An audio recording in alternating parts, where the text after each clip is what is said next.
Imagine uma vida onde cada suspiro pode ser uma sentença de morte, onde o simples ato de um toque pode significar o fim.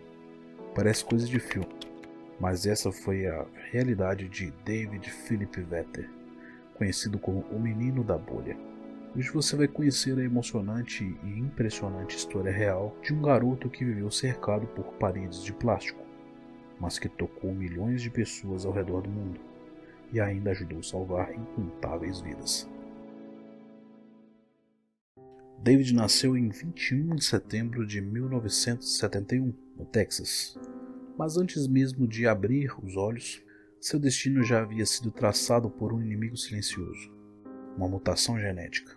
A condição de David era chamada de imunodeficiência combinada grave. Essa doença afeta o sistema imunológico de maneira tão extrema que qualquer vírus, bactéria ou fungo, até mesmo os inofensíveis para nós, poderia ser letal para ele. Seus pais, Carol Ann e David Joseph Vetter, já tinham perdido outro filho para a mesma condição. Então, quando David nasceu, os médicos já estavam preparados. Em segundos, ele foi colocado dentro de uma câmara de plástico estéril. Ali, isolado, ele viveria praticamente toda a sua vida.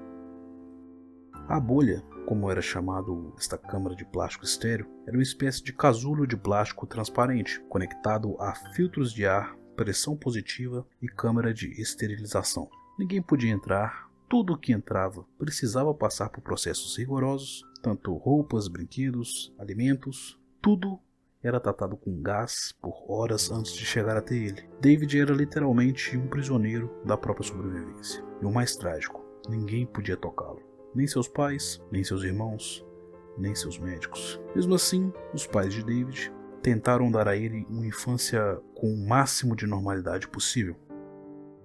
A bolha foi crescendo conforme ele crescia. Ele tinha brinquedos, televisão, livros e através de luvas plásticas fixadas na parede da bolha, sua mãe tentava acariciá-lo como forma de amenizar um pouco a distância. Mas como crescia sem toque, sem abraços, sem beijos? Essa é uma pergunta que os próprios médicos se faziam.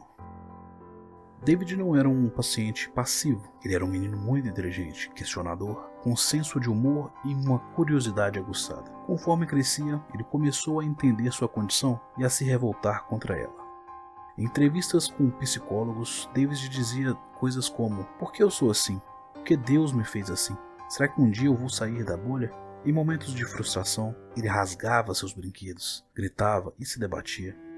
A pressão emocional era imensa, tanto para ele quanto para sua família. E foi nessa época que entrou em cena um personagem inesperado: a NASA. A pedido da equipe médica, a NASA desenvolveu um traje especial, pressurizado e esterilizado especialmente para David. Era a chance dele sair da bolha, mesmo que ainda dentro de uma proteção. Quando o traje ficou pronto, David pôde pela primeira vez dar alguns passos no mundo exterior. O momento foi registrado em vídeo.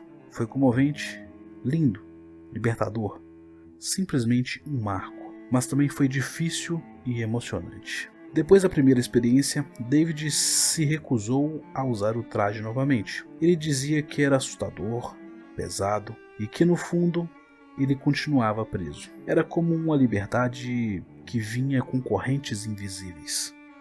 Aos 12 anos, David ainda vivia completamente isolado, mas a medicina já havia avançado bastante e seus médicos queriam tentar algo inovador, algo bem arriscado, um transplante de medula óssea. A doadora seria a sua irmã, Catherine. Ela não era 100% compatível com o David, mas era a melhor opção. Os médicos acreditavam que o procedimento poderia finalmente dar a ele um sistema imunológico funcional. David estava bem animado com a notícia. Era a chance dele sair da bolha, e a família também estava esperançosa. O transplante foi realizado, mas havia um perigo que ninguém previa. A medula de sua irmã carregava um vírus adormecido, o Epstein-Barr, algo comum em muitas pessoas, mas para David era fatal. Pouco tempo depois do transplante, David começou a piorar. Febre, dores, inchaços. O corpo de David não tinha defesas.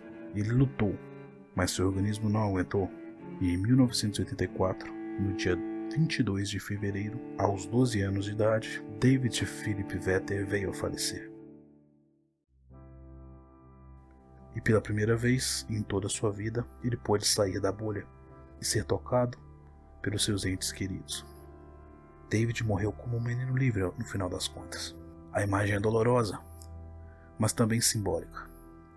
A morte de David gerou debates profundos sobre ética médica, experimentação em crianças, sofrimento psicológico e a linha tênue entre prolongar a vida e garantir a qualidade da própria.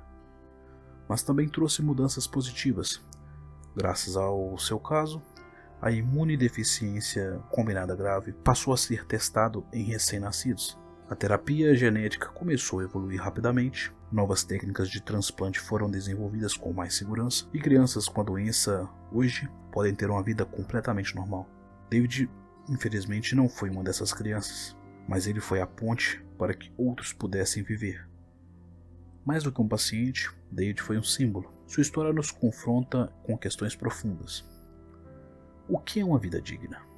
Até onde podemos ir para salvar uma vida? O que realmente é liberdade? David nunca foi apenas um menino da bolha. Ele foi uma criança real, com sonhos, frustrações, esperança e amor. E mesmo sem tocar o mundo com as mãos, ele tocou com a sua história. É isso, rapaziada. Esse foi o vídeo, espero que vocês tenham gostado. É uma história muito comovente, muito delicada, mas foi muito importante para a medicina em si. E se você gostou, considere se inscrever no canal e nos vemos no próximo vídeo.